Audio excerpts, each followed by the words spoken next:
You've done this before. That moment after, the silence, your own voice still echoing in your head. You feel it in your chest first. That drop, cold, hollow. Then the heat comes, and with it, realization.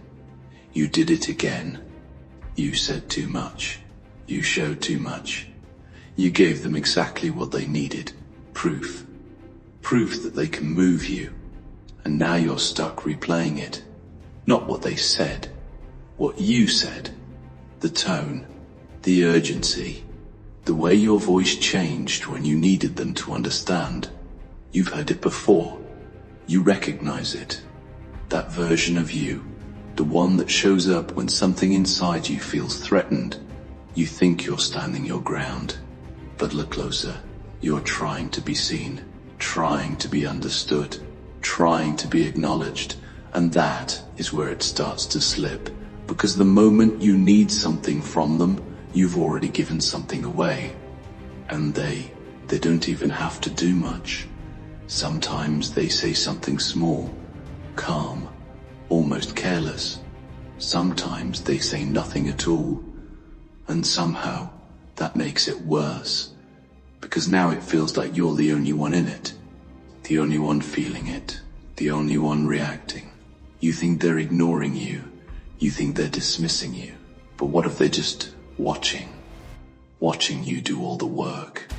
Watching you reveal everything. Because your reaction is the only real event happening. Their silence. It's not empty. It's space.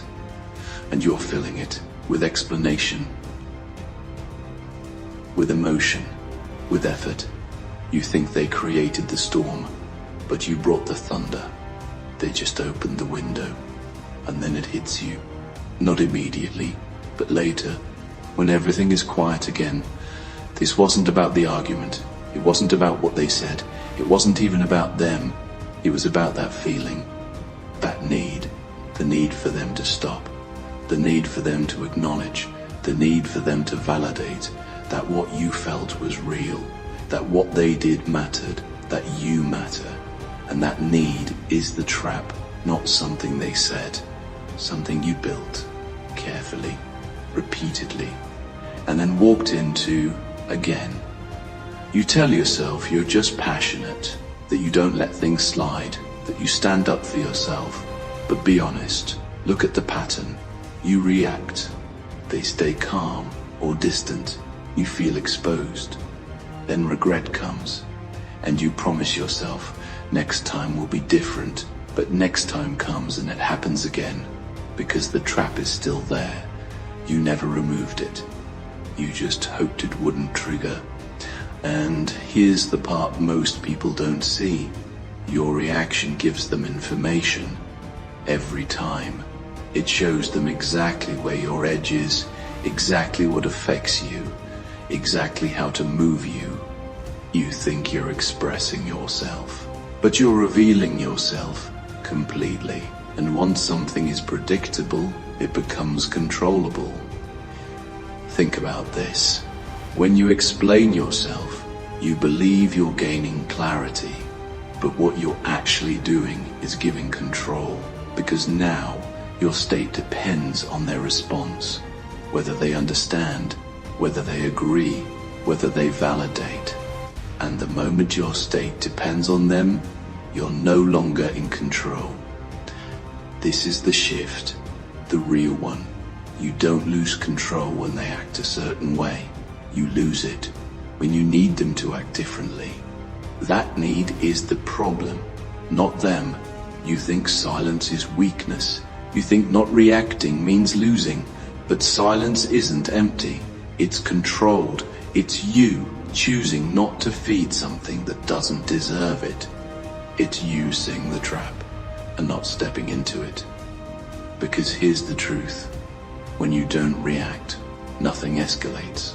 Nothing grows, nothing feeds off you, and suddenly, there's nothing for them to work with. No signal, no data, no leverage, and that changes everything. Not because you said something powerful, because you didn't say anything unnecessary, You don't become cold, you become stable. There's a difference. Cold shuts down.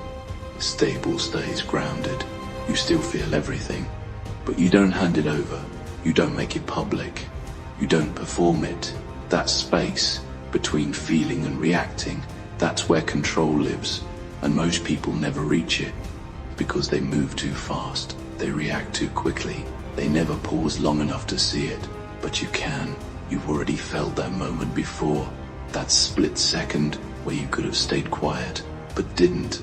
That's the moment. That's where everything changes. You don't need to win the interaction. You need to keep yourself. That's it. Because every time you react, you're not just responding. You're giving something away. Your clarity, your stability, your position. And that's why regret hits so hard. Not because of what happened, because of what you lost in that moment. Yourself. But here's the shift, that need you feel. It's not weakness, it's a signal.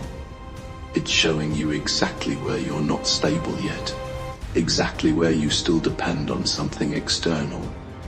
And once you see that, you can work on it. Not by reacting better, by needing less.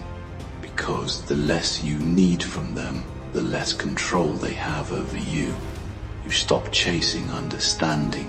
You stop chasing validation. You stop trying to make them see. Because you see, and that's enough. And once you reach that point, everything feels different. You don't react the same way. You don't feel the same urgency. You don't get pulled the same way. Not because they changed, because you did. You became someone who doesn't need to be validated to stay in control. Someone who doesn't react just to be seen. Someone who doesn't lose themselves in the moment. And once that happens, the loop breaks. Not because you won, because you stopped playing. You didn't fix them. You didn't change the situation. You changed your response. And that's the only thing that was ever yours to control. You don't need to prove anything anymore. You don't need to explain. You don't need to react. You just need to stay in control of yourself. And once you do that, there's nothing left to regret. Because you didn't give anything away, you stayed with yourself. And that is where everything changes.